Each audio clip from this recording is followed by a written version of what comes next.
Now, Wally, I think we need to have a little discussion about the price of beer. The price of beer in a Pop the Ping Tim Martin's or Wetherspoons, a fake pub chain. Since old Tim Martin, the scarecrow, he was being interviewed, he was, by Andrew Marr. Andrew Marr asked him, have you got any regrets? About Brexit? And he said, no. And he said, sovereignty, democracy, he said. Oh, okay. Oh, you can do that, Wally, okay. Be like that. Well, oh my Gideon, how am I going to do this one? Because it's just, he's mind-numbingly had to put that thick. Oh, crikey, that man. He managed to sway people's vote, or help to sway people's vote, to vote for Brexit back in 2016. He printed it on all his little beer mats, didn't he? About democracy, sovereignty. And how's it all panned out for you? You tell me, leave it in the comments down below, how has Brexit affected you? Well, I'll tell you what it has done. It's pushed up the price of beer. Because of inflation. Inflation has been driven by supply chain issues. And one of those factors in the supply chain issues is a lack of people. People that we used to, employ short and long-term basis from the EU. Because we didn't have enough people. Skilled people. Good people. I don't know. We shut that door. Pretty much blocking people from the European Union to work in the United Kingdom. Instead, we're importing them from Nigeria. I bet the Brexiters love that. Well, old Tim Martin from Wetherspoons, he admits that a £10 pint is on the horizon. He said there are no limits to how far it could go. Looking forward to that, are you? Well, he also said that some breweries and what have you, what they're doing is watering down their beer, he said. And he said that's a mistake. He doesn't want to do that. Fair dues. I agree with him on that one. Who wants a weak sip of beer? Because the limit is 3.4%. And then they get the 25 pence per pint tax break. But sipped beer, it'd be like drinking that Tesco value stuff. I don't know if you get it anymore. With the blue and white stripy tins. I think that's 2%. It's no more than flipping shandy. Well, I think shandy's in at 1% or something. Anyway, it's going to be horrible. Horrible. Now, I like strong beer. I like to taste my beer. I like hoppy beers. I like beers like, I don't know, like Hobgoblin and Speckled Hen and stuff like that. Hen France, Grimbergen. Well, even just in the bay or something, the good beer. But they're all around 6-7%. Proper beer. It's a man's beer. Well, actually, to be fair, some of the women I know can drink beer. They can drink me under the table, I can tell you. So, yeah, Pop the Ping Tim Martin, who happens to be the boss of the Wetherspoons fake pub chain. He said there's no limit on how high the price of the pint could go in the cost of living crisis, and insisted that he has no regrets around Brexit because of sovereignty. Oh my giddy aunt. Well, he's been interviewed by Andrew Marr on LBC, and he said that the pints could probably go to around £8. When asked, they could go even higher. There's no limit. I don't remember though. The run up with Brexit and what have you. There he was, printing out all his beer mats, making, magazines and stuff like that. Because obviously he's got a massive flipping chain of pubs. He's selling a load of them at the moment, to be fair. But it's, they was doing all that, promoting Brexit, the whole concept, the idea behind Brexit. And he said that when we leave, pretty much the day we leave the European Union, it sounds like Jacob Rees-Mogg and the price of food and shoes. Yeah, that everything will become cheaper. He reckons the price of a pint would become unbelievably low. Okay. He also said recently that it's to do with inflation, is the why the prices are going up. But inflation is driven by, supply chain issues. Productivity.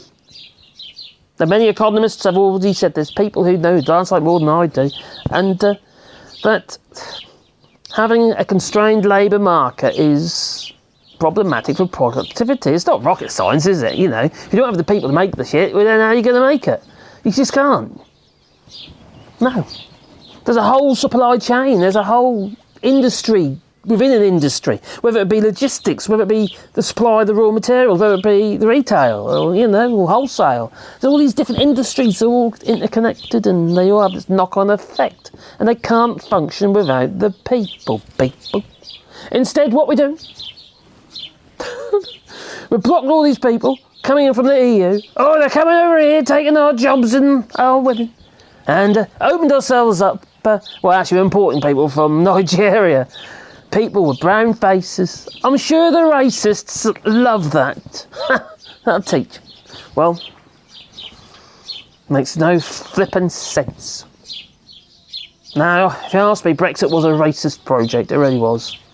It all about sovereignty. It's about keeping the brown faces out. Not just brown faces, the Polish, the Romanians, pretty much anyone, the French, Germans. Oh, we don't want them in our country. Make Britain great again. We'll be wearing MAGA hats, maybe. Oh my God, but he said that the price of the pint would become incredibly low. Unbelievably low, he said, well, that didn't pan out, did it? No. He's now saying that it could reach 10 quid a pint. I don't know about you, but if I went to the pub, I was no way I'm going to pay £10 for a pint of beer. I thought beer here was relatively expensive. Wine is ridiculously cheap. But, you know, but no, not now. Although, actually, in the supermarkets, it's pretty cheap. And it's good stuff. I mean, you know, it's proper beer. Yeah, proper beer. Half of it's brewed by monks with like a ring on their head of hair. Yeah, those kind of geezers. We have some mead next.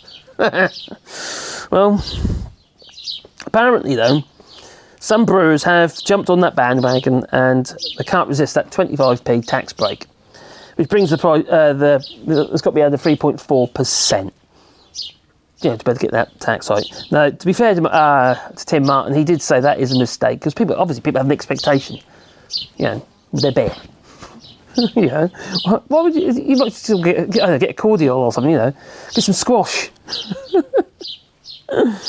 Now, he'll be watering down whiskey next. Now, there's an old song from the 1930s, says Andrew Marr. I'm the man, the very fat man, who waters the workers' beer. Yeah, the rich get richer, and the poor get poorer, basically. Oh, dear. The whole thing is completely messed up. Although, I have to admit, David Lammy was speaking in a conference, I think it was, and he's basically opened that door just ajar for the Labour Party, that is, to have closer alignment with the European Union. And that does give me an element of hope, that it does. Only an element. Tiny smidgen. So hopefully they're true to their word. And don't worry about the Brexit headbangers out there. The hardliners that still tout. I just want my Brexit. You know, them numpties. Anyway, you tell me. Are you looking forward to your £10 pint? Oh, my giddy aunt. Blind me. The only time I've spent... Oh, no, actually, I paid... This was back in 1988. I paid £5 for a pint back then in the Hammersmith Palais, and I can't remember her name, but anyway, I got a kiss off a page 3 bottle.